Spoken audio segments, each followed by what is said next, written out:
కేవలం అత్యంత చవకబారు వస్త్రం ఒకటి పెట్టి పాడి మీదకి తీసుకెళ్ళేటప్పుడు ఆ బట్ట కూడా తీసేసి కట్టెల మీద పడుకోబెట్టి ఇంధనం పోసి కర్త వచ్చి అగ్నిహోత్రం వెలిగిస్తే తల దగ్గర నుంచి కాలుతూ వచ్చేసి తల బద్దలైపోయిన తర్వాత కాళ్ళు అరికాళ్లలోంచి నెత్తురు ముద్దలు ముద్దలుగా పైకొస్తుంటే పెద్ద కాడ పట్టుకుని కాళ్ళు పైకెత్తి వెనక్కి పారేస్తే నా ఒళ్ళు అనుకుని మురిసిపోయిన వాడు ఆ కట్టెలలో కాలిపోతుంటే జీవుడు పైకి లేచి చీకటి పడుతోందని వచ్చిన వాళ్ళందరూ స్నానం చేసి వెళ్ళిపోతే ఒక్కడే ఉండిపోయానని బెంగ పెట్టుకుని ఏడుస్తుంటే నేనున్నానని ఓదార్చడానికి ఉన్నాను.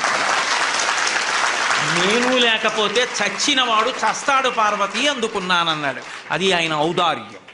చేతకాక అక్కడ ఉండలేదు, అన్నవాడిని ఓదార్చకుండా ఉంటే తెలిసి వస్తుంది వాడికి. అప్పుడు శివుడు శ్మశానవాసని విమర్శించడం ఏమిటో కాదు.